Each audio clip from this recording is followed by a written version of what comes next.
जय हिंद दोस्तों, आपके अपने चैनल कंप्यूटर फॉर क्वांट के अंदर एक बार फिर से आपका हार्दिक स्वागत है। मैं हूं राजेश बडरिया और आज मैं उपस्थित हूं आपके सामने थ्योरी ऑफ कंप्यूटेशन सब्जेक्ट के जो एग्ज़ाम से रिलेटेड इंपॉर्टेंट पॉइंट्स है वो मैं आपके लिए लेके आया हूं। हम कर रहे हैं यूजीसी नेट सेट 2023 की तैयारी और आज हमारा 27वां डे है। जी हाँ, आज हमारा 27वां दिन है। लगातार हमारी क्लासें चल रही है और हमने काफ़ी सब्जेक्ट कवर कर ली है। ओके, तो उम्मीद है आप सभी को जिस तरीके से आपका रिस्पांस मिल रहा है, प्यार मिल रहा है, उस सभी के लिए बहुत बहुत धन्यवाद। और आपको देखिए, एक चीज़ देखिएगा, आपको टेस्ट जरूर अटेंड करना है। डिस्क्रिप्शन बॉक्स के अंदर जो लिंक दिया हुआ है उन क्वेश्चन को आप जरूर अटेंड कीजिए। नंबर ऑफ क्वेश्चन ज़्यादा नहीं है, पर उन क्वेश्चन को अटेंड करोगे तभी आपको पता चलेगा कि आपको कितनी चीज़ें आ रही है नहीं आ रही। ओके, तो उस चीज़ को करना बहुत ज़रूरी है। थ्योरी ऑफ कंपटीशन देखिए, अपने आप के अंदर ही कुछ स्टूडेंट्स को ये बहुत ज़्यादा टिपिकल सब्जेक्ट लेती है, क्योंकि देखिए इसके अंदर फीलिंग नहीं आती है ना। तो अभी मैं आपको एग्जाम से रिलेटेड आपको जो मैं बता रहा हूँ वो आप पढ़ के जाइए। उससे कम से कम आपके जो मैं अभी टॉपिक बता रहा हूँ, कम से कम एग्जाम के अंदर 4-5 मार्क्स से क्वेश्चन हर साल एग्जाम के अंदर आते ही आते हैं और बहुत सिंपल आते हैं। तो इन सबको आप याद कर लीजिए, जैसे भी कर सकते हैं। डिटेल पार्ट के अंदर हम नहीं जाएंगे, बिल्कुल मैं समरी के अंदर आपको बताऊँगा। ओके, तो बिना देरी के शुरू करते हैं। देखिए यहाँ पे ये आप डायग्राम देखिए, जिसके अंदर मैं आपके क्या लेके आया हूँ। हमारे पास मोस्टली 3 चीज़ें होती है थ्योरी ऑफ कंपटीशन के अंदर। क्या होती है हमारे पास? ग्रामर, लैंग्वेजेस और मशीन। क्या होती है? ग्रामर, लैंग्वेजेस और मशीन। ग्रामर क्या होती है भाई? सेट ऑफ बहुत सारे लैंग्वेजेस होती है ना। अब क्या होती है, उनको जनरेट करने के लिए ग्रामर दी जाती है। क्या दी जाती है? ग्रामर दी जाती है। फिर उस ग्रामर से हम एक लैंग्वेज जनरेट करते हैं और उस लैंग्वेज को सपोर्ट कर रही है या नहीं, इसके लिए हमारे पास क्या होती है? मशीन्स होती है। क्या होती है हमारे पास? मशीन्स होती है। अब यहाँ पे मशीन्स लिखा हुआ है, इसका मतलब वो नहीं जो हम नॉर्मली हम मशीन्स देखते हैं, इसको मशीन्स का नाम दिया गया है। ये सारे के सारे हाइपोथेटिकल कंसेप्ट है, तो आपको इसी के अकॉर्डिंग इस तरीके से आपको याद करनी है चीज़ें।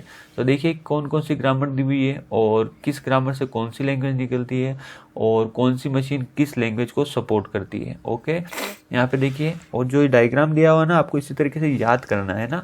तो एग्जाम के लिए आपके लिए काफ़ी हेल्पफुल रहने वाला और डायरेक्ट क्वेश्चन आता है यहाँ से। यहाँ पे शॉर्ट टर्म्स की मैंने फुल फॉर्म्स भी लिख लिखी है। देखिए आरजी मतलब रेगुलर ग्रामर। यहाँ देखोगे आप तो यहाँ आपको क्या मिल जाएगी? फुल फॉर्म मिल जाएगी, रेगुलर ग्रामर, है ना।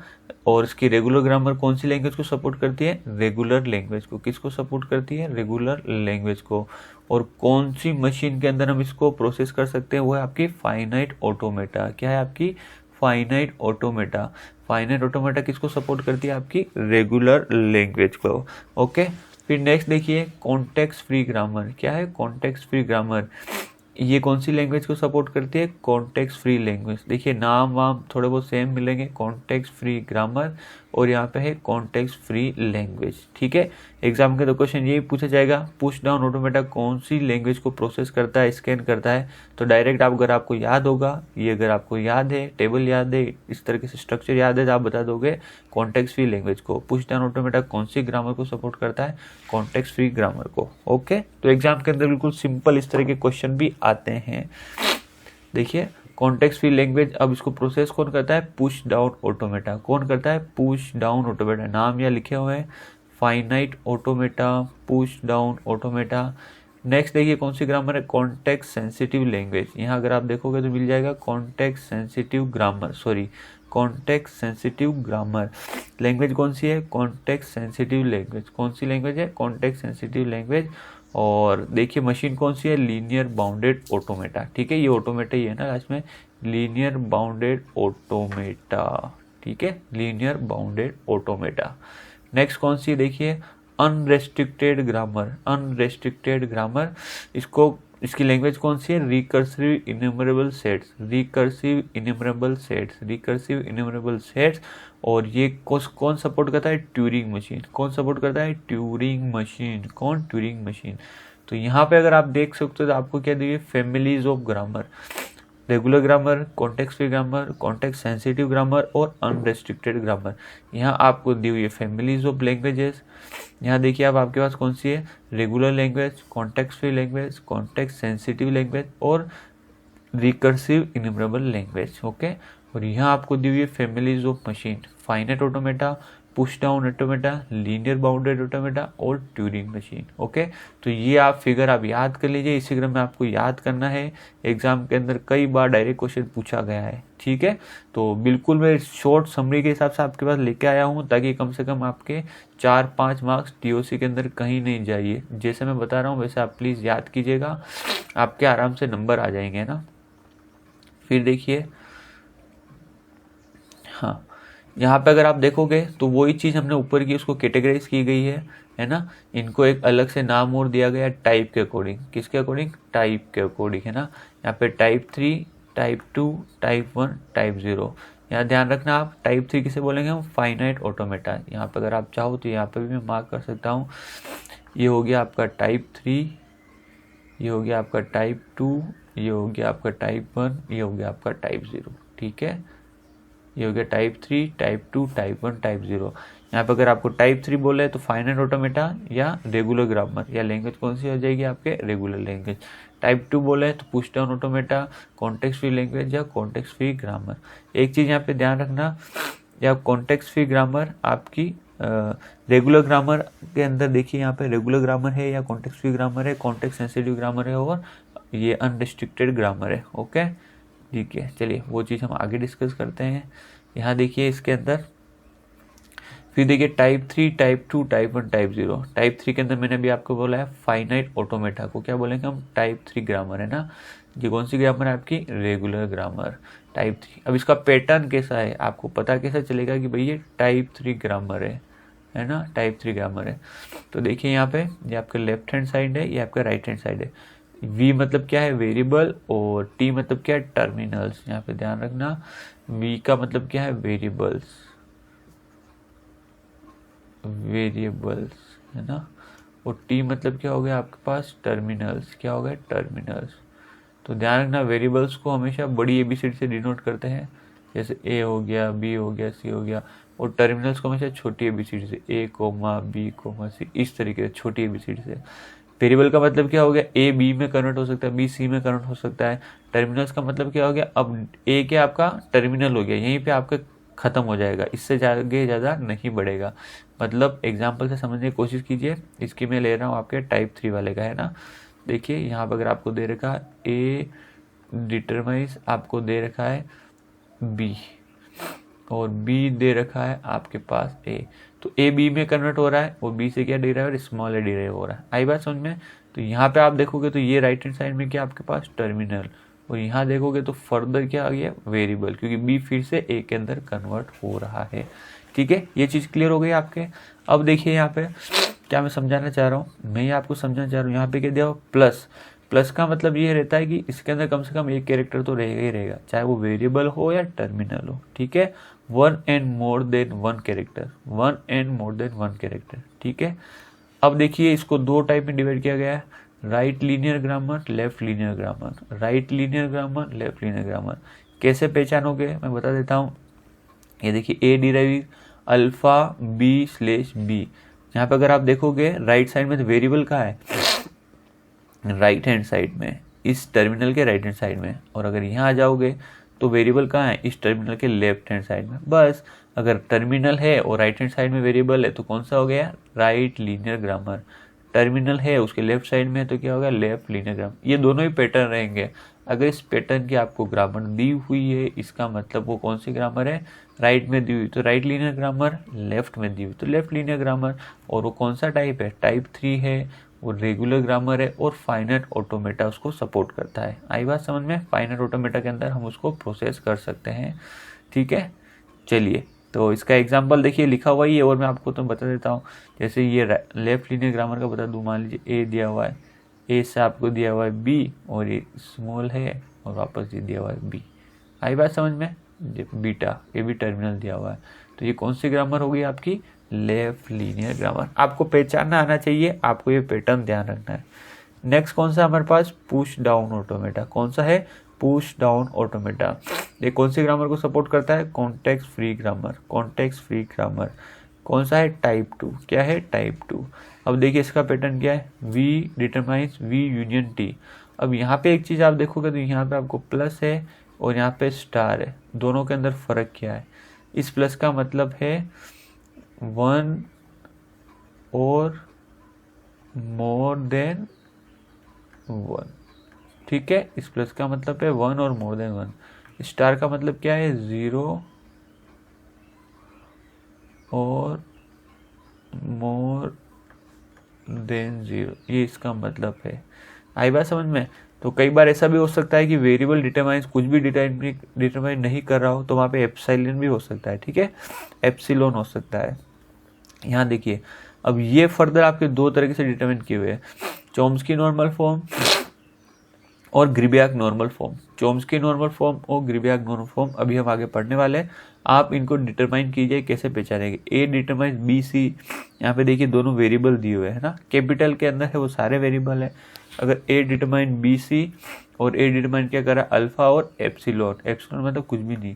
और अगर ये पैटर्न दिया हुआ है, ए डिटरमाइंस, यहाँ देखिए स्मॉल है मतलब टर्मिनल है, फिर बी सी डी ई, और ए डिटरमाइंस अल्फा और एप्सिलॉन। तो ये दो पैटर्न है आपके किसके हैं, एक है आपके चॉम्स्की नॉर्मल फॉर्म और आपके दूसरा ग्रीबियाक नॉर्मल फॉर्म।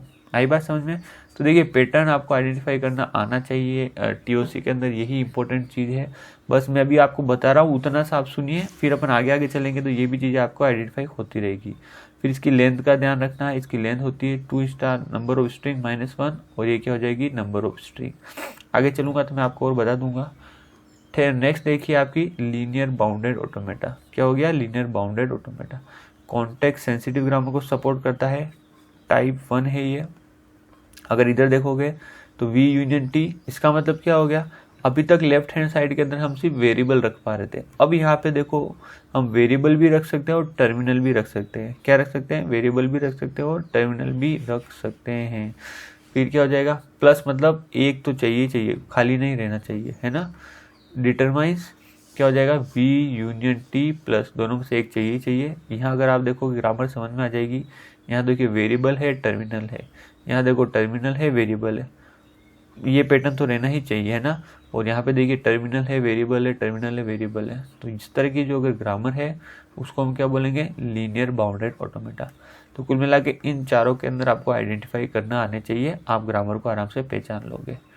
और मैं बता ही रहा हूँ आपको कैसे करना है। नेक्स्ट देखिए Turing machine, unrestricted grammar, type 0 grammar. यहाँ पर अगर आप देखोगे वेरिएबल यूनियन टर्मिनल, ठीक है, ये होना चाहिए।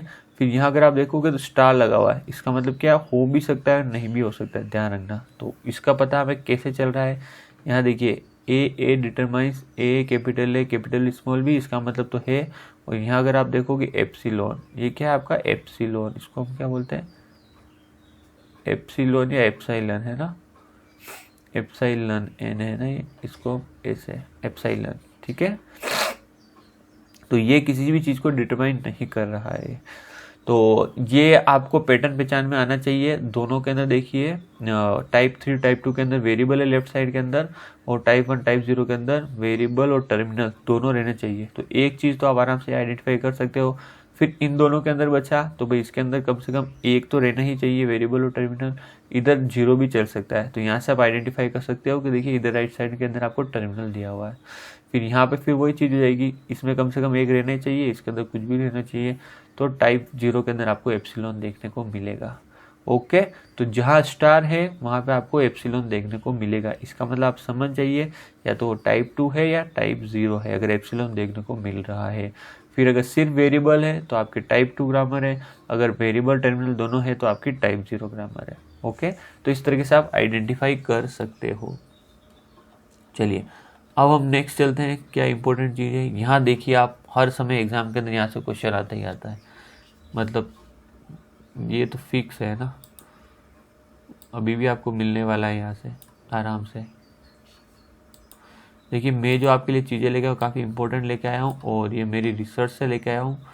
मैंने खुद ने भी JRF क्लियर कर रखी है ना, तो इसीलिए मैं आपको आपकी हेल्प करने के लिए सारी चीज़ें लेके आया हूँ, क्रैश कोर्स आपके लिए लेके आया हूँ। तो प्लीज़ मैं बता रहा हूँ आप इसे पढ़िए। आप श्योर है JRF, नहीं तो आपकी नेट ज़रूर क्लियर हो जाएगी, है ना, नेट 2023। अब यहाँ देखिए आप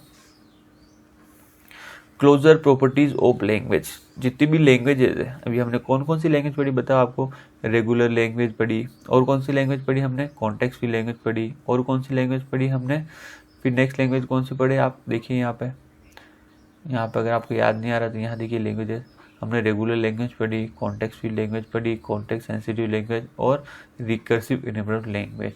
आई बात समझ में? तो इन सब की कुछ प्रॉपर्टीज़ है, तो हमें याद रखनी है कि कौन कौन सी लैंग्वेज कौन सी प्रॉपर्टी शो करता है। तो प्रॉपर्टी कौन सी है? Union, intersection, complement, concatenation, Kleene closure और क्लीन प्लस।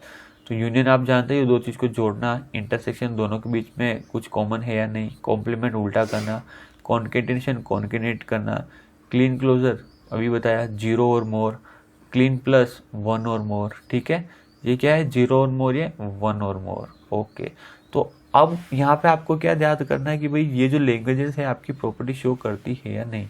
देखिए regular language, context free language, context sensitive language और रिकर्सिव इन्यूमरेबल लैंग्वेज। आई बात समझ में? ठीक है, तो यहाँ देखिए regular language, deterministic, context free language. यहाँ पे डी का मतलब क्या है? डिटर्मिनिस्टिक। ठीक है, और ये कॉन्टेक्स्ट फ्री लैंग्वेज है, ये दोनों आप इसका ही टाइप है ना कॉन्टेक्स्ट फ्री लैंग्वेज का। आगे चल के हम देखेंगे कि भाई यहाँ पे एक डिटर्मिनिस्टिक पुश डाउन ऑटोमेटा होता है या non deterministic push down automata होता है। ओके, फिर यहाँ कॉन्टेक्स्ट सेंसिटिव लैंग्वेज, यहाँ रिकर्सिव लैंग्वेज और ये रिकर्सिव इन्यूमरेबल लैंग्वेज। यहाँ पे फिर से क्या हो जाएगा आपके डिटर्मिनिस्टिक ट्यूरिंग मशीन और नॉन डिटर्मिनिस्टिक ट्यूरिंग मशीन। ठीक है, तो डिटर्मिनिस्टिक और नॉन डिटर्मिनिस्टिक के लिए अलग अलग लैंग्वेज डिफाइन की गई है। ठीक है, ये CFL का ही पार्ट है ना दोनों। जैसे आप देखो एक ये हो गई, फिर ये 2 हो गई, फिर यहाँ पे ये 3 हो गई और यहाँ पे क्या हो गई है? 4 हो गई। इनको हमने फर्दर 2 पार्ट के अंदर डिवाइड किया है। तो जैसे डिवाइड किया है वैसे ही आपको पढ़ना है। फुल फॉर्म पता चल गई आपको? ठीक है, डी का मतलब क्या है? डिटर्मिनिस्टिक। अभी हम आगे चल के देखने वाले क्या मतलब है क्या नहीं। थोड़ा पेशेंस रखेगा, आराम से आपको चीज़ें क्लियर होती जाएगी। तो देखिए यहाँ पे यूनियन, अब आपको इसको रटना है, याद रखना है ना, कि समझा तो सकते नहीं, तो आपको इस टेबल को लर्न करना, याद रखना है। क्वेश्चन कैसा है मैं बता दूँ, क्वेश्चन डायरेक्ट पूछा जाएगा कि आपकी जो रेगुलर लैंग्वेज है वो यूनियन प्रॉपर्टी शो करती है नहीं। यस, पूछा जाएगा कि जो डिटर्मिनिस्टिक कॉन्टेक्स्ट फ्री लैंग्वेज है वो इंटरसेक्शन प्रॉपर्टी शो करती है नहीं। याद है तो बता दोगे आप नो। रिकर्सिव इन्यूमरेबल लैंग्वेज है वो कॉम्प्लीमेंट प्रॉपर्टी शो करती है नहीं करती है। या पूछा जाएगा कि आपकी जो इनको कौन सी मशीन सपोर्ट करती है? Turing machine. ट्यूरिंग मशीन के अंदर क्या हम ट्यूरिंग मशीन के अंदर क्या रिकर्सिव इन्यूमरेबल लैंग्वेज का कॉम्प्लीमेंट निकाल सकते हैं? नहीं निकाल सकते हैं। या यहाँ आ जाएगा आपके पास पुश डाउन ऑटोमेटा के अंदर हम इंटरसेक्शन निकाल सकते हैं क्या? नहीं कर सकते हैं। आई बात समझ में? तो इस तरह के डायरेक्ट क्वेश्चन आपको एग्जाम के अंदर पूछे जाएंगे। तो आपको ये टेबल याद होनी बहुत ज़रूरी है। उसके लिए क्या याद होनी बहुत ज़रूरी है? टेबल याद होनी ज़रूरी है। इसको कैसे याद रखना है वो भी मैंने तरीका देखिए, आप समझ गए होंगे। रेगुलर लैंग्वेज, सबसे पहले ये याद रखिए इसी क्रम के अंदर, regular, DSFL, CFL, CSL, recursive और रिकर्सिव इन्यूमरेबल। फिर यहाँ से ध्यान रखना है union, intersection, complement, concatenation, Kleene closure और क्लीन प्लस। रेगुलर के अंदर तो सारे यस है, याद रखने ही नहीं। CSL के अंदर सारे यस नहीं याद रखना। रिकर्सिव इन्यूमरेबल के अंदर सारे यस याद नहीं रखना। आई बात समझ में? इन तीनों के अंदर तो आपको कुछ याद रखना ही नहीं है, क्योंकि तीनों के तीनों आपके यस है। याद क्या रखना है? जो अलग है, बस बात सीधी है। अब यहाँ अगर आप देखोगे डिटर्मिनिस्टिक कॉन्टेक्स्ट लैंग्वेज के अंदर नो नो, फिर एक बीच में यस है और नो नो नो। आई बात समझ में? फिर याद कैसे रखोगे? ये पूरा क्या है? नो है, सिर्फ कॉम्प्लीमेंट को छोड़ के। और यहाँ पे कॉम्प्लीमेंट पे यस है, जो यहाँ पे यस है वही लास्ट वाले रिकर्सिव इन्यूमरेबल के अंदर क्या है? नो है। अब देखो ये तो याद रखने का तरीका, आप कैसे याद रखोगे? यहाँ पे यस है, वही लास्ट के अंदर क्या है? नो है। बस ये दोनों कॉलम तो हमारे ये भी हो चुके हैं। कितने कॉलम हो चुके हैं याद? ये हो गया, ये हो गया, ये हो गया, ये हो गया और ये हो गया। अब क्या बचा? कॉन्टेक्स्ट फ्री लैंग्वेज, इसको पूरा का पूरा यस है। फिर यहाँ से देखिए आप, इसके सेकंड से यहाँ पे नो बन रहा है और इसके नीचे वाला भी नो बन रहा है। बस, या आप ऐसे याद रख सकते हैं, कॉम्प्लीमेंट में यहाँ यस है तो इसका जस्ट अपोजिट यहाँ पे नो है और उसके ऊपर भी नो है। अब तरीका है, और ये आप इस तरीके से पैटर्न को याद रखिए कि जब मैं एग्जाम के अंदर बनाऊंगा तो ये पैटर्न। तो आपको एग्जाम के अंदर क्या करना है? जाते ही इस टेबल को बना देना है। क्या करना है? एग्जाम के अंदर जाते इस टेबल को, आपको खाली पेज बनेगा उसके ऊपर बना देना, और एग्जाम के अंदर इसका क्वेश्चन आपको मिलेगा ही मिलेगा। श्योर है, 100% एग्जाम के अंदर ये क्वेश्चन मिलेगा। अभी तक मैं गया हूँ, मुझे नहीं लगा कभी क्वेश्चन नहीं आया ये। आई बात समझ में, कम से कम एक क्वेश्चन यहाँ मिलेगा। मैं आपको बता रहा हूँ ना, यहाँ से आपको एक क्वेश्चन मिलेगा ही मिलेगा, यहाँ से आपको एक क्वेश्चन मिलेगा ही मिलेगा, इसमें से आपको एक क्वेश्चन मिलेगा ही मिलेगा। और अब हम जो नेक्स्ट टॉपिक पढ़ने वाले ये है डिसाइडेबिलिटी और कंप्यूटेबिलिटी। यहाँ से आपको एक क्वेश्चन मिलेगा ही मिलेगा। तो ये देखो, आपको याद करना पड़ेगा, रटना पड़ेगा, सीधी सी बात है। क्या करना पड़ेगा? रटना पड़ेगा। याद कर लीजिए आप इसको, है ना, याद कर लीजिए, याद कीजिए, क्योंकि मैंने भी इसी तरह से किया है।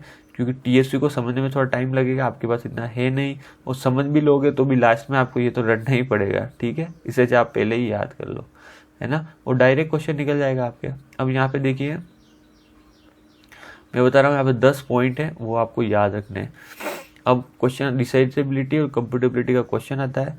यहाँ पे कुछ प्रॉब्लम्स दी हुई है और ये वापस लैंग्वेजेस दी हुई है। देखिए यहाँ पे 1 2 3 4 5 क्रम वो का वही है लैंग्वेजेस का, है ना, सेम क्रम में। ये दोनों CFL वाली है और ये दोनों आपकी कौन सी है? रिकर्सिव न्यूमरेबल वाली, ठीक है।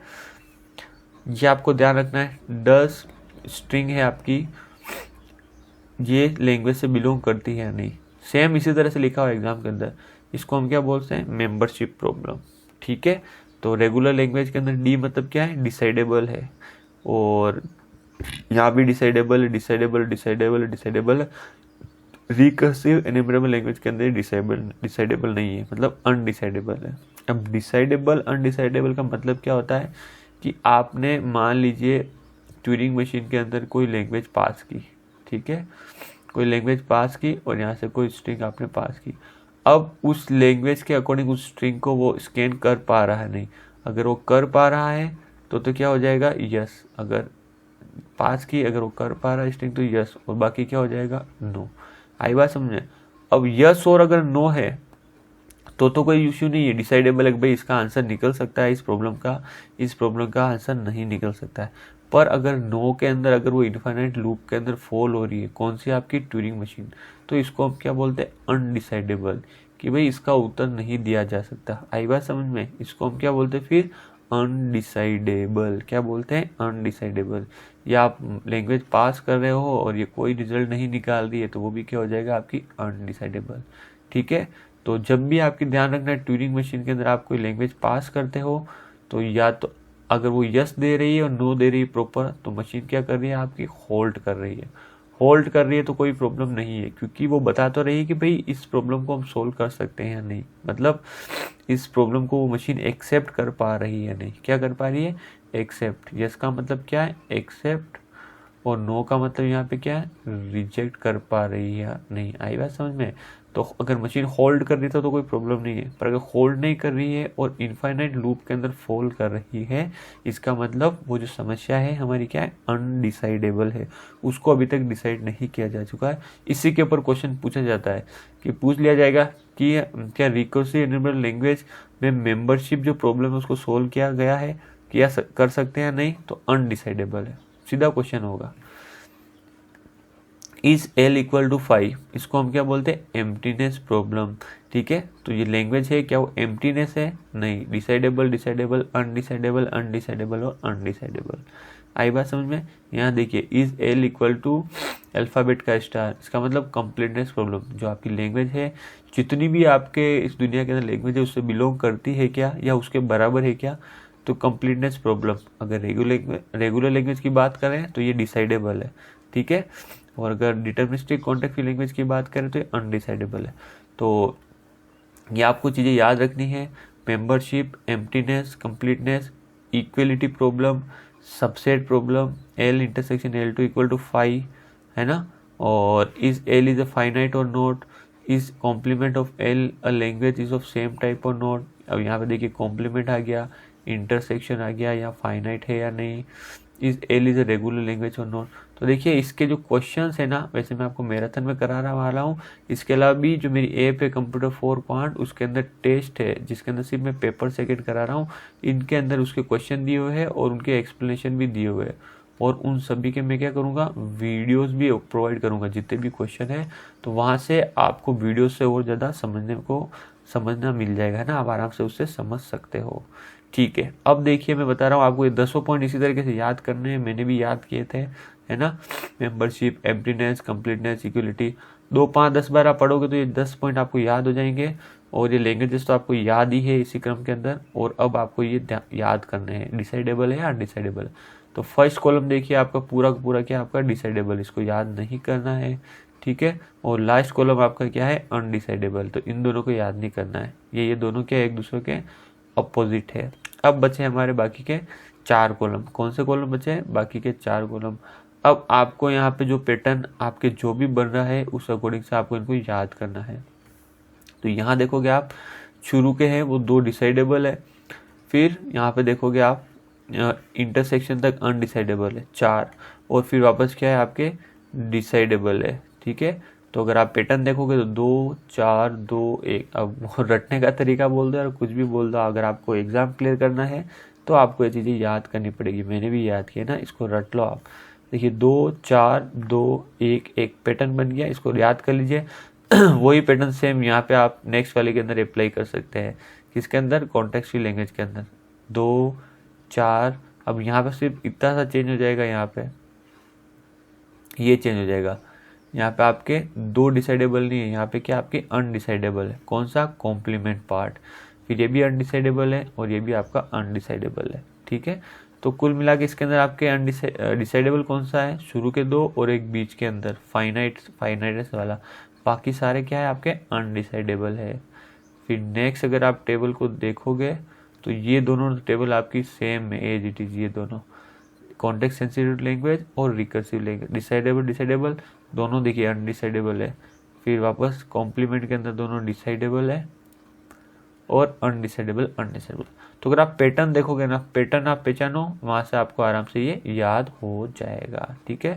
तो उम्मीद है आपको मज़ा आ रहा होगा। देखिए थोड़ा सा बोरिंग भरा तो है, थोड़ा सा थ्योरेटिकल पोर्शन है, पर आपको देखिए याद तो करना पड़ेगा अगर आपको नंबर लेके आने हैं।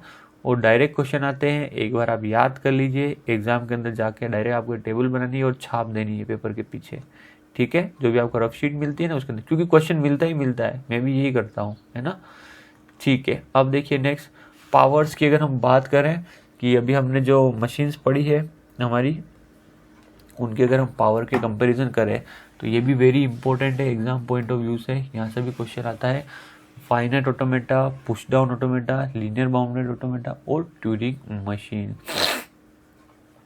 तो ध्यान रखना, फाइनाइट ऑटोमेटा की पावर कम होती है, फिर पुश डाउन ऑटोमेटा, फिर लीनियर बाउंडेड ऑटोमेटा और ट्यूरिंग मशीन। सबसे ज़्यादा पावर किसकी होती है आपकी, ट्यूरिंग मशीन की। सबसे ज़्यादा पावर किसकी होती है, ट्यूरिंग मशीन। क्योंकि ट्यूरिंग मशीन क्या करता है, हर लैंग्वेज को एक्सेप्ट कर लेता है। क्या करता है वो, हर लैंग्वेज को क्या कर सकता है, एक्सेप्ट कर लेता है। इवन अगर प्राइम नंबर के आपकी स्ट्रिंग है तो उसको भी वो क्या कर लेगा, एक्सेप्ट कर लेगा। आई बात समझ में। फिर यहाँ पे देखिए फाइनाइट ऑटोमेटा आपके 2 तरह के होते हैं, मैंने आपको बताया था, डिटर्मिनिस्टिक फाइनाइट ऑटोमेटा और non deterministic finite automata. Deterministic finite automata और नॉन डिटर्मिनिस्टिक फाइनाइट ऑटोमेटा, इन दोनों की पावर क्या रहती है, सेम रहती है। इन दोनों की पावर क्या रहती है, सेम रहती है। पावर्स आर सेम, लिख लेता हूं मैं, पावर्स आर सेम। फिर देखिए नेक्स्ट,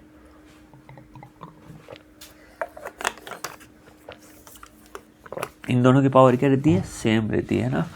नेक्स्ट अगर आप देखोगे, पुश डाउन ऑटोमेटा भी आपके 2 पार्ट के अंदर, deterministic push down automata, non deterministic push down automata, ठीक है। Deterministic push down automata, non deterministic push down automata. Deterministic का मैंने अर्थ बता दिया था, मतलब जो भी आपकी मशीन है, अगर आप यहाँ पे लैंग्वेज पास कर रहे हैं, अगर वो आपके एक्सेप्ट हो रही है, रिजेक्ट हो रही है, तो कोई इशू नहीं है, वो क्या आपके डिटरमाइन हो रही है। पर अगर लैंग्वेज पास हो रही है, एक्सेप्ट हो रही है और दूसरे केस के अंदर रिजेक्ट हो रही है और फिर क्या हो रही है, वो इन्फिनिट लूप के अंदर फॉल कर रही है, इसका मतलब वो नॉन डिटर्मिनिस्टिक केस है, ठीक है। तो पुश डाउन ऑटोमेटा आपके 2 तरह के होते हैं, deterministic push down automata, non deterministic push down automata, ठीक है। तो पावर्स देखिए आप, डिटर्मिनिस्टिक पुश डाउन ऑटोमेटा की पावर कम होती है, किसके कंपेयर में, non deterministic push down automata के। किसके कंपेयर में, non deterministic push down automata के कंपेयर में। तो ये इंपॉर्टेंट है, आप इन दोनों की पावर को सेम मत कर दीजिएगा ना एग्जाम के अंदर।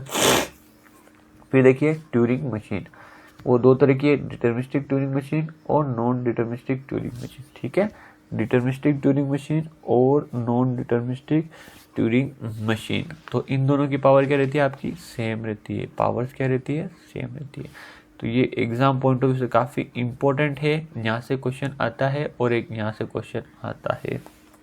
ठीक है, तो मोटे मोटे तौर के ऊपर जो एग्जाम पॉइंट से काफ़ी इंपॉर्टेंट है मैं आपके लिए पहले ही लेके आ चुका हूँ, इनको प्लीज़ आप याद कर लीजिए। ओके, चलिए अब हम क्या करते हैं, आगे और एक कदम बढ़ते हैं और अब इन सबको हम थोड़ा थोड़ा समझने की कोशिश करते हैं। ठीक है, क्या करते हैं, थोड़ा थोड़ा समझने की कोशिश करते हैं जितना आपको समझ में आए। तो देखिए आपका जो फाइनाइट ऑटोमेटा है ना, वो आपके दो पार्ट के अंदर है। फाइनाइट ऑटोमेटा विथ आउटपुट और विदाउट आउटपुट, विथ आउटपुट और विदाउट आउटपुट। विथ आउटपुट के अंदर आपके दो मशीन होती है, एक होती है मूरे मशीन और एक होती है आपके मीले मशीन, मूरे मशीन और मीले मशीन। और विदाउट आउटपुट के अंदर अभी हमने देख ही लिया, एक होता है डिटर्मिनिस्टिक फाइनाइट ऑटोमेटा, एक होता है नॉन डिटर्मिनिस्टिक फाइनाइट ऑटोमेटा, और एक और होता है, वो होता है आपके epsilon non deterministic finite automata. ठीक है, विदाउट आउटपुट के अंदर deterministic finite automata, non deterministic finite automata और epsilon non deterministic finite automata. ठीक है, आई बात समझ में यहाँ पे आपको। चलिए ठीक है, तो ये चीज़ भी आपको ध्यान रखनी है, जिस तरीके से मैं आपको बता रहा हूँ उसी तरीके से चीज़ें को आप ध्यान रखिए। तो एग्ज़ाम पॉइंट ऑफ व्यू से आपकी ये सारी चीज़ें काफ़ी हेल्पफुल होने वाली है। ओके, चलिए अब हम नेक्स्ट चलते हैं। हम इसी क्रम के अंदर यहाँ पे कुछ रेगुलर एक्सप्रेशन की प्रॉपर्टीज़ है, वो आपको ध्यान रखनी है ना। ये रेगुलर एक्सप्रेशन, रेगुलर एक्सप्रेशन, तो यहाँ पे फाई का मतलब क्या है, आपका सेट क्या पूरा पूरा एम्प्टी है। पर अगर एप्सिलॉन दे रखा है इसका मतलब एम्प्टी नहीं है, उस सेट के अंदर आपके एप्सिलॉन प्रेजेंट है, ध्यान रखना। अगर ए दे रखा है इसका मतलब उसके अंदर क्या प्रेजेंट है, सेट के अंदर ए प्रेजेंट है। अगर आपको कोई ए स्टार दे रखा है ना, ए स्टार का मतलब क्या हो गया, जीरो या मोर। तो जीरो क्या होगा आपका, एप्सिलॉन हो सकता है, फिर यहाँ पे क्या हो सकता है, ए हो सकता है। देखिए ये आपको क्या दी हुई है, एक लैंग्वेज दी हुई है, क्या दी हुई है, लैंग्वेज दी हुई है। इससे क्या बन सकता है, एप्सिलॉन ए। अब यहाँ पे कितने ए बन सकते हैं ना, ए ए ए ए ए, इस तरीके से आपके ये क्या बन सकती है, आपके यहाँ पे स्ट्रिंग बन सकती है ना। अगर यहाँ पे दिया हुआ है ए प्लस, इसका मतलब यहाँ पे एप्सिलॉन हो सकता है क्या, नहीं हो सकता है। प्लस का मतलब क्या है, वन और मोर, तो यहाँ पे ए रहेगा ही रहेगा। फिर यहाँ पे क्या हो सकता है आपके ए ए ए ए, इस तरीके से आपके ये क्या बन सकती है, स्ट्रिंग बन सकती है। अगर आपको दिया हुआ है ए प्लस बी का स्टार, तो इससे क्या बन सकता है, देखिए स्टार इसका मतलब एप्सिलॉन रहेगा ही रहेगा। ठीक है, इससे क्या बना सकता हूँ, ए बना सकता हूँ। प्लस का मतलब क्या होता है, और। ठीक है, यहाँ पे प्लस का मतलब ओ, ए बन सकता है या बी बन सकता है, या ए बन सकता है, बी बन सकता है, ए बी बन सकता है, बी ए बन सकता है। इस तरीके से आपकी चीज़ें चलती रहेगी इनफाइनाइट। ओके, फिर यहाँ पे और इम्पोर्टेंट चीज़ें देखिए क्या आपको ध्यान रखना है। अगर आपको इस तरीके से दिया हुआ है, नो टू एज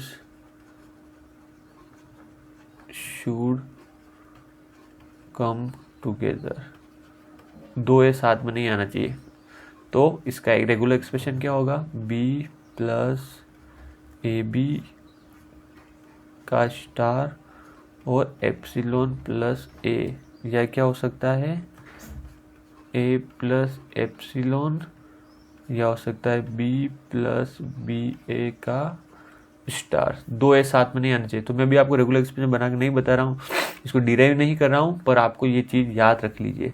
एग्जाम के अंदर ये क्वेश्चन कई बार आया हुआ है, इसलिए मैंने आपको यहाँ पे लिखवाया है।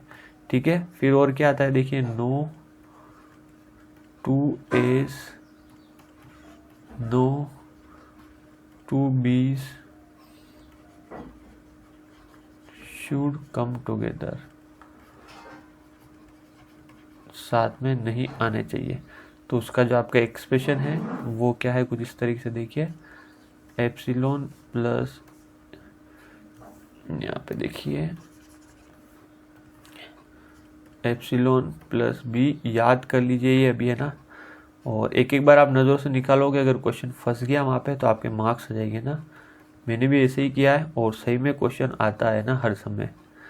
एप्सिलॉन प्लस ए और बी ए का स्टार और बी प्लस एप्सिलॉन, तो दोनों में से आपको याद रखना है ना, चाहे आप ये याद रखो ये याद रखो, इन ऑप्शन में भी के अंदर भी कोई सा भी आ सकता है, तो आपको ये याद रखना है। ठीक है, चलिए अब हम क्या देखने वाले हैं, identities of regular expression. Identities of regular expression क्या देखने वाले हैं, आइडेंटिटीज। तो देखिए यहाँ पे फर्स्ट क्या है, 5 प्लस आर, अगर रेगुलर एक्सप्रेशन के अंदर कोई आर जोड़ते हैं है ना, 5 जोड़ते हैं तो ये रहेगा आर प्लस 5, और लास्ट में हम इसे कैसे लिख सकते हैं, आर। ठीक है, नेक्स्ट क्या हो जाएगा, 5 डॉट आर, तो ये आपके क्या हो जाएगा, इसको आर डॉट 5 भी लिख सकता हूँ, और ये आपके हो जाएगा 5। ठीक है, इसको अगर इससे हमने डॉट किया, कॉन्केटिनेट किया, तो लास्ट में हमारे पास 5 रह जाएगा। एप्सिलॉन डॉट आर, या मैं लिखूँ आर डॉट एप्सिलॉन, तो ये किसके बराबर, आर के हो जाएगा, क्योंकि ये कुछ भी नहीं है ना एप्सिलॉन। और देखिए अगर एप्सिलॉन स्टार लिखा हुआ है, इसका मतलब एप्सिलॉन। फिफ्थ देखिए, अगर आपको 5 स्टार दिया हो, ये आपको याद रखनी सारी चीज़ें ना, इसका मतलब भी आपके पास क्या होगा, ये एप्सिलॉन। ये वेरी इंपॉर्टेंट है, याद रखना, ये है ना। ठीक है, 6 देखिए, अगर आपको दिया हुआ है, हाँ यहाँ पे देखिए आप 6 आपको, नेक्स्ट क्या है यहाँ पे, epsilon plus r r star, ये क्या हो जाएगा, r star r plus epsilon, और इसको ऐसे भी लिख सकते हैं आर स्टार। ठीक है, तो ये एग्जाम के अंदर आपको ये फॉर्म दी हुई होती है ना, एग्जाम के अंदर क्या दी हुई होती है, ये आपको फॉर्म दी हुई होगी। आपको पूछा जाएगा epsilon plus r r star को और कैसे लिख सकते हैं, तो आपको ऑप्शन के अंदर आर स्टार होगा, फिर आर आर आर स्टार होगा, और एक सही दी हुई होगी, बाकी गलत दी होगी। तो आपको अगर ये याद है कि इसको ऐसे भी लिख सकते हैं, ऐसे भी लिख सकते हैं और ऐसे भी लिख सकते हैं, तो आराम से इसको आप कर लोगे। ठीक है, ओके। नेक्स्ट देखिए, जो वेरी इंपॉर्टेंट है, एग्जाम के अंदर कई बार आया हुआ है, ये आया हुआ है ना, देखिए ए प्लस बी का स्टार है ना, तो इसको आप कैसे रिप्रेजेंट कर सकते हो, a star plus B star का स्टार, ऐसे लिख सकते हो, या इसको आप कैसे लिख सकते हो, ए स्टार बी स्टार का स्टार, या इसको आप कैसे लिख सकते हो, ए स्टार प्लस बी का स्टार, या इसको आप कैसे लिख सकते हो, ए प्लस बी का स्टार का होल स्टार, या आप इसको कैसे लिख सकते हो, a star b a star का होल स्टार, या आप कैसे लिख सकते हो, b star a b star का स्टार। ध्यान रखना है, ऑप्शन के क्वेश्चन के अंदर आपको एक ये दिया होगा, उनमें से एक दिया होगा कि ये इनमें से कौन से इक्विवेलेंट है, और बाकी 3 गलत दिए होंगे। तो आपको ये पैटर्न आपको ध्यान रखने की, इसको हम इस तरीके से भी रेगुलर एक्सप्रेशन को रिप्रेजेंट कर सकते हैं। क्या कर सकते हैं, रिप्रेजेंट कर सकते हैं। ओके, चलिए नेक्स्ट चलते हैं हम। नेक्स्ट अब इसके अंदर क्या देखने वाले हैं, पंपिंग लेमा। क्या देखने वाले हैं, पंपिंग लेमा। कुछ नहीं, आपको इसका जो थ्योरेटिकल पार्ट है, इस डेफिनेशन को आपको ध्यान रखना है।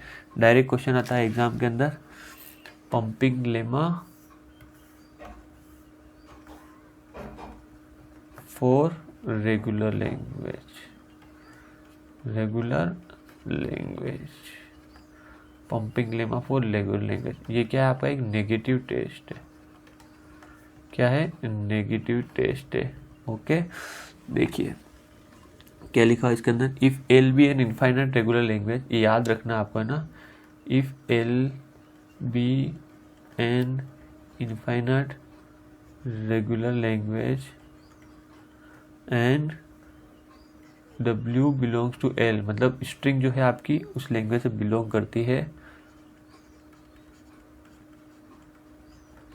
such that length of string should be greater than n for some positive integer k, for some positive integer k, then string can be, then W can be decomposed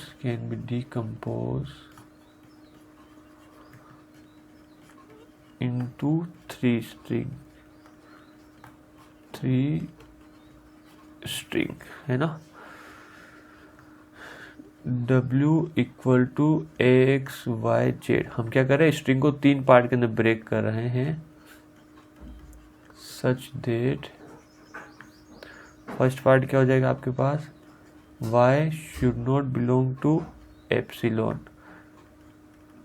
second part क्या हो जाएगा आपके पास, mod of XY should be less than equal to n, और third क्या हो जाएगा आपके पास, for every k is greater than equal to 0 the string XY to the power k z is also language. तो ये चीज़ आपको ध्यान रखनी है ना, याद रख लीजिए ये आप तीनों पार्ट, क्योंकि यहाँ से क्वेश्चन आता है 1 2 3 ये कंडीशन दी हुई होगी और बाकी कुछ और कंडीशन दी होगी, तो आपको पंपिंग लेमा की कंडीशन पता होनी चाहिए। अब इसका मतलब क्या हुआ ये आप समझने की कोशिश कीजिए। यहाँ पे पंपिंग लेमा का मतलब every regular language satisfy the pumping lemma property, ये इंपॉर्टेंट चीज़ें ध्यान रखना। Every regular language satisfy the pumping lemma property, ठीक है। हर एक रेगुलर लैंग्वेज ये पंपिंग लेमा की प्रॉपर्टी सेटिस्फाई करेगी। If a language L does not satisfy the pumping lemma, if a language L does not satisfy the pumping lemma property, then L is a non-regulation, then L is non regular. L क्या रहेगा, language क्या आपकी रहेगी, non regular. अगर कोई language l pumping lemma की property को satisfy नहीं करता है तो और क्या रहेगी आपकी, नॉन रेगुलर रहेगा। This not to be regular, pumping lemma is used to. देखिए नेक्स्ट क्या है, if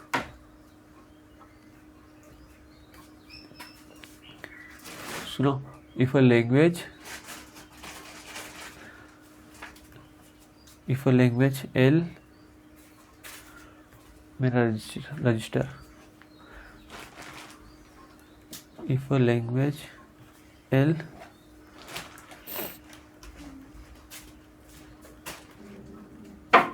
satisfies the pumping lemma property, then L needs not to be regular. अब मैंने क्या लिखवाया मैं आपको शॉर्ट में फटाफट से बता देता हूँ, क्योंकि एक और पंपिंग लेमा आने वाला, उसमें नहीं बताऊँगा मैं आपको। ये आपका पंपिंग लेमा और उसके अंदर हम क्या करते हैं, एक लैंग्वेज पास करते हैं।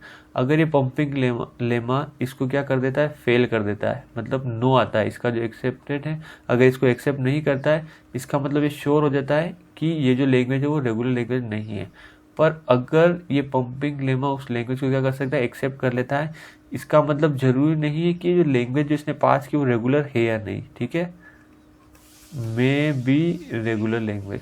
तो जो आपका पंपिंग लेमा है वो नेगेटिव टेस्ट है, वो ये तो बता सकता है कि जो गिवन लैंग्वेज अगर रिजेक्ट हो रही है पंपिंग लेमा के थ्रू तो वो रेगुलर लैंग्वेज नहीं है, पर एक्सेप्ट हो रही है वो ये नहीं बताएगा कि ये रेगुलर लैंग्वेज है या नहीं। इस चीज़ का आपको क्या रखना है, ध्यान रखना है। इसलिए पंपिंग लेमा क्या है आपका, एक नेगेटिव टेस्ट है। क्या है आपका, एक नेगेटिव टेस्ट है ना। चलिए नेक्स्ट आगे चलते हैं हम।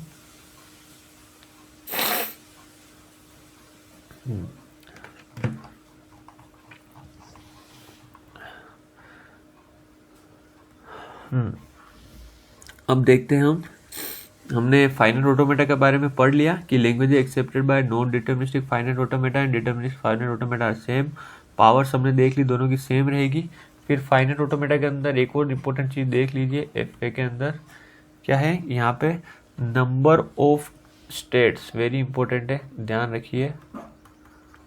नंबर ऑफ स्टेट्स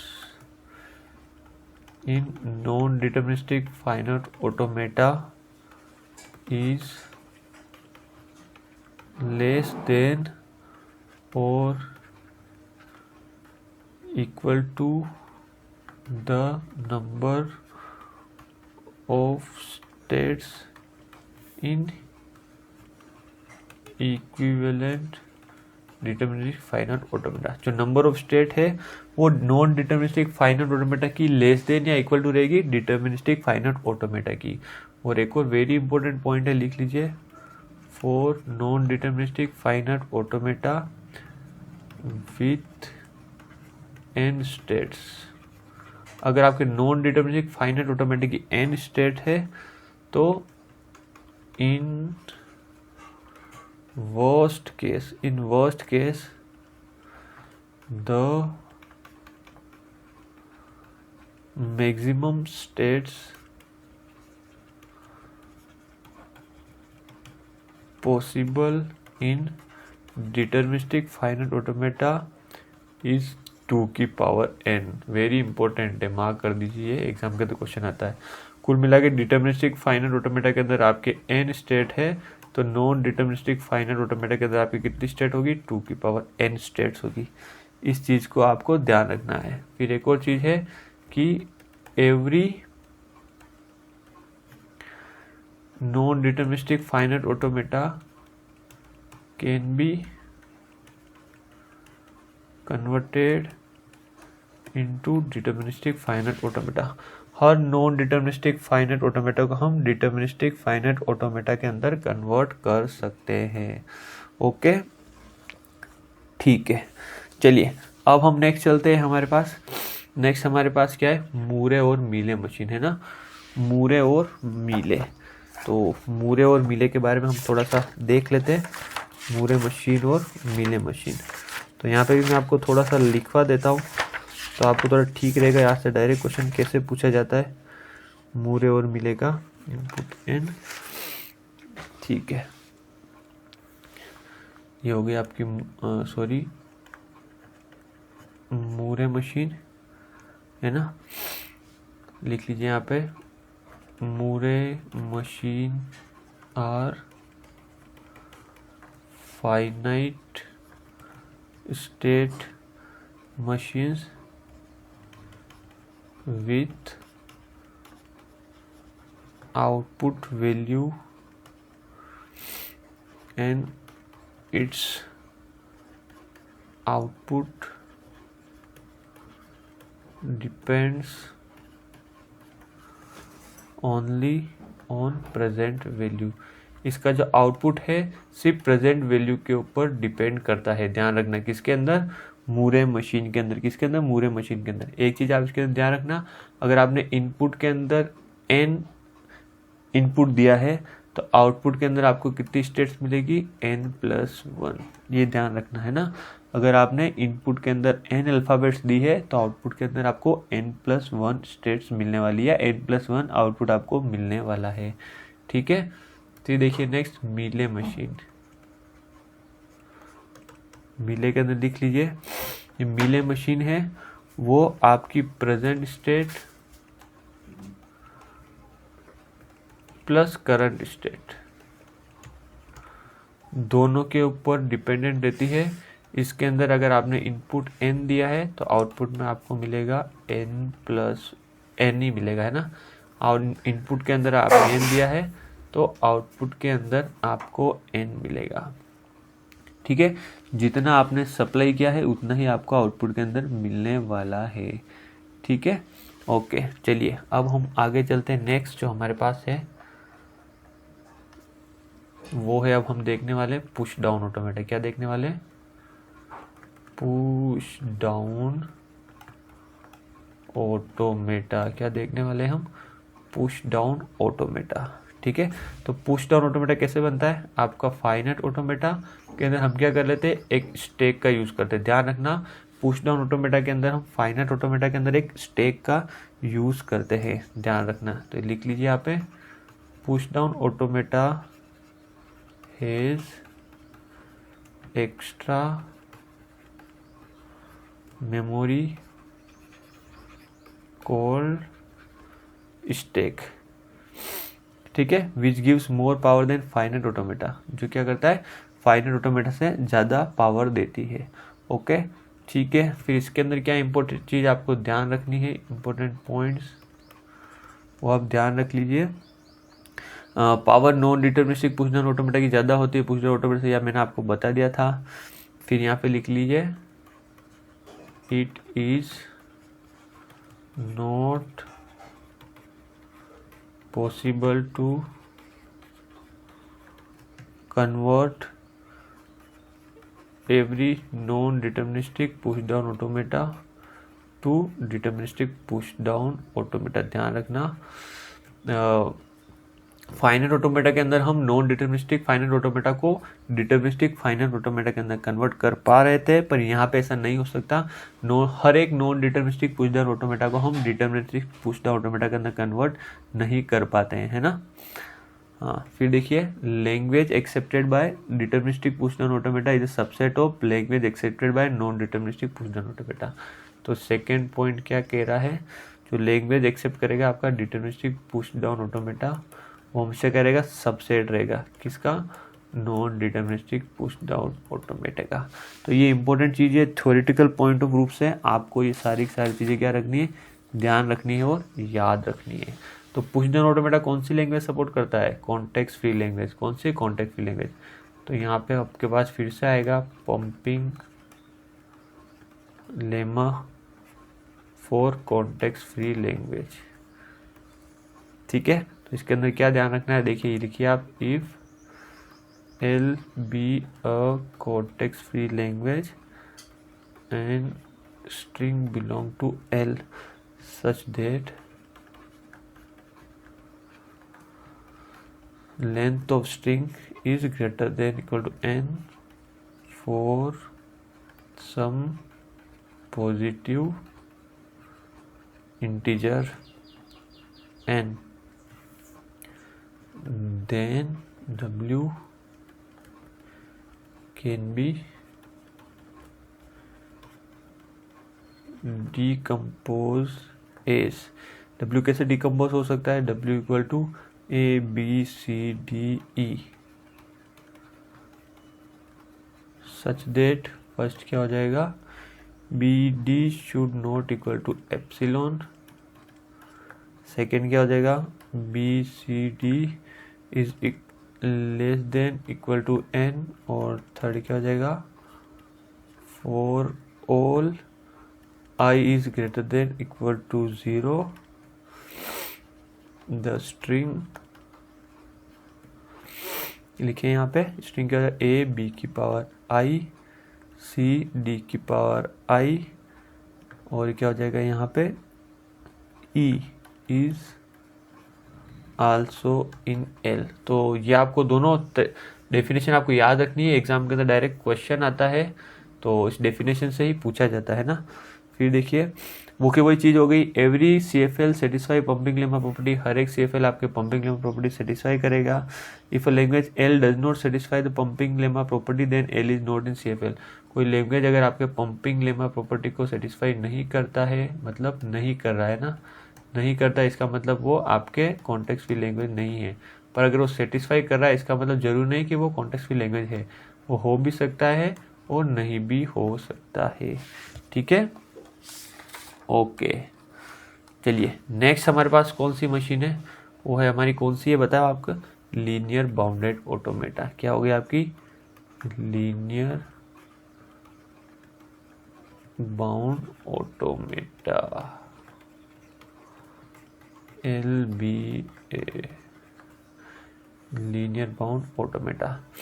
ठीक है, यहाँ पे ध्यान रखिए LBA has infinite amount of memory, ध्यान रखना वेरी इंपॉर्टेंट है, मेमोरी कॉल्ड टेप, जिसको हम क्या बोलेंगे यहाँ पे, टेप बोलेंगे, ध्यान रखना। पुश डाउन ऑटोमेटा के अंदर उसको स्टैक बोल रहे हैं, ठीक है, और यहाँ पे टेप बोल रहे हैं, जो क्या काम आएगी आपके कॉन्टेक्स्ट, क्या आएगी आपके कॉन्टेक्स्ट सेंसिटिव लैंग्वेज को रिकॉग्नाइज करने के लिए काम आएगी। तो यहाँ देखिए आप, ट्यूरिंग मशीन प्लस अगर टेप का यूज़ कर रहे हैं हम, जो हमारे पास क्या है, फाइनाइट है, तो वो क्या है हमारी फाइनाइट ऑटोमेटा, वेरी इंपॉर्टेंट चीज़ है, ध्यान रखना है ना, ये मैं लिखवा रहा हूँ जो। और ट्यूरिंग मशीन प्लस अगर हम टेप का यूज़ कर रहे हैं, जो आपकी क्या है हमारे पास स्टैक, तो वो क्या है आपकी पुश डाउन ऑटोमेटा। और अगर हम ट्यूरिंग मशीन प्लस टेप का यूज़ कर रहे हैं, जो आपके इनपुट आउटपुट के लिए, और जो इनफाइनाइट है, वो क्या हो जाएगी आपके लीनियर बाउंड ऑटोमेटा, क्या हो जाएगी लीनियर बाउंड ऑटोमेटा। और यहाँ पे बोल सकते हो ये आपकी नॉन डिटर्मिनिस्टिक ट्यूरिंग मशीन है। तो ये वेरी वेरी इंपॉर्टेंट है, डायरेक्ट क्वेश्चन आता है एग्जाम के अंदर, यहाँ से हर एक पॉइंट जो लिखा रहा हूँ मैं काफ़ी महत्वपूर्ण है, ये आप ध्यान रखना। ठीक है, चलिए अब हम आगे क्या देखने वाले हैं। अब हमारे पास क्या बचा है, हमारे पास ट्यूरिंग मशीन, क्या बची हुई है हमारे पास, ट्यूरिंग मशीन है ना। तो यहाँ पे देख लीजिए आप, ट्यूरिंग मशीन के बारे में लिख लीजिए थोड़ा सा, ताकि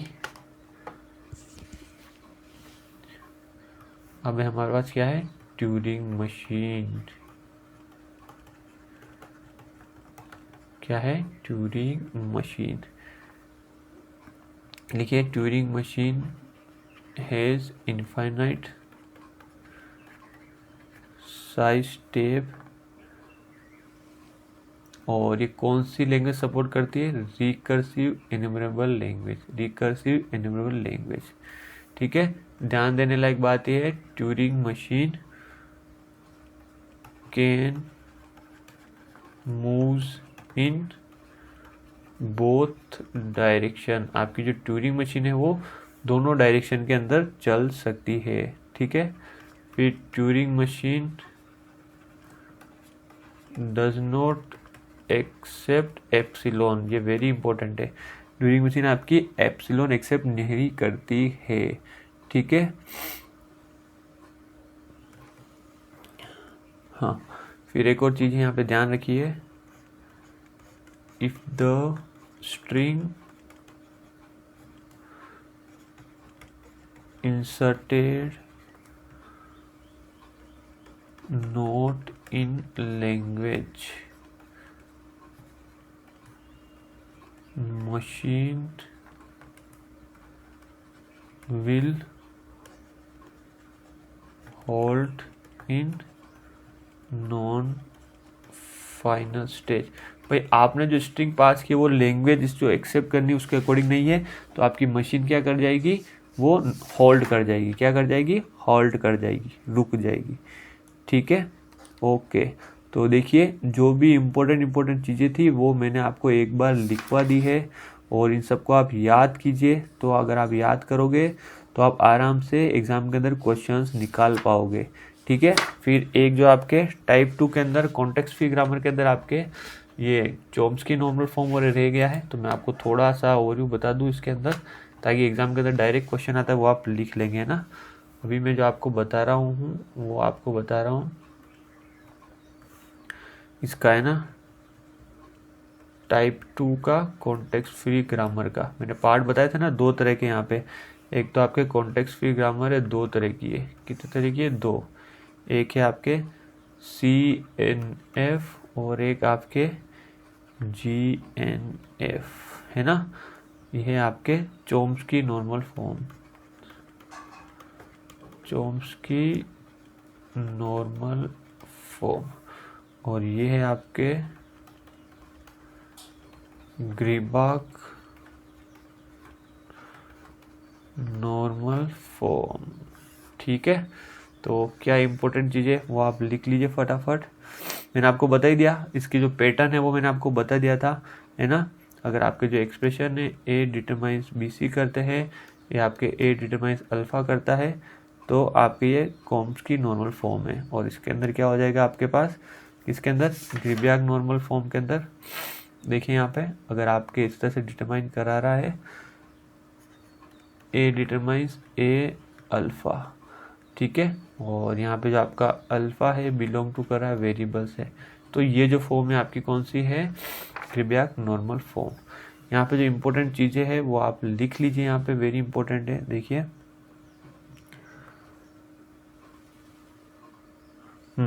यहाँ पे लिखिए डिराइवेशन ट्री और parse tree obtained from Chomsky normal form is always, ध्यान रखना वेरी इंपॉर्टेंट है, बाइनरी ट्री। क्या है, बाइनरी ट्री। जो भी आपके पास ट्री या डिराइवेशन निकलेगा हमेशा क्या निकलेगा, आपका बाइनरी ट्री निकलेगा। क्या निकलेगा, बाइनरी ट्री। फिर सेकंड देखिए, the number of steps required to derive a string of length W, the number of steps required to derive a string of length W is 2 length of string -1। Very important है, exam के अंदर में question देखा हुआ कई बार, है ना, बहुत ज़्यादा इंपॉर्टेंट है ये। और थर्ड क्या है, It is easy to apply CYK membership algorithm. It is easy to apply CYK membership algorithm. इसके अंदर हम CYK membership algorithm आराम से अप्लाई कर सकते हैं। यहाँ देखिए आप ग्रीबियाक के अंदर क्या है, फर्स्ट देखिए क्या है, यहाँ पे लिख लेता हूँ मैं, the number of steps required to generate a string of length W is, ध्यान रखना W वेरी इंपॉर्टेंट है। यहाँ पे कितनी स्टेप्स की जरूरत है, 2 मोर W -1, 2 इंटू W -1। यहाँ पे कितनी जरूरत की, जितनी आपकी स्ट्रिंग की लेंथ है उतना ही आपको ज़रूरत पड़ेगा। ओके, और ये यूज़ कहाँ आती है, देखिए GNF is useful in order to convert a context free grammar to push down automata.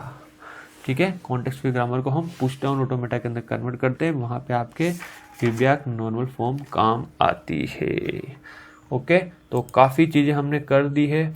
इसके अंदर एक टॉपिक आपका छोटा सा और रहता है, वो है आपके काउंटेबिलिटी। क्या रहता है, काउंटेबिलिटी। क्या रहता है, काउंटेबिलिटी।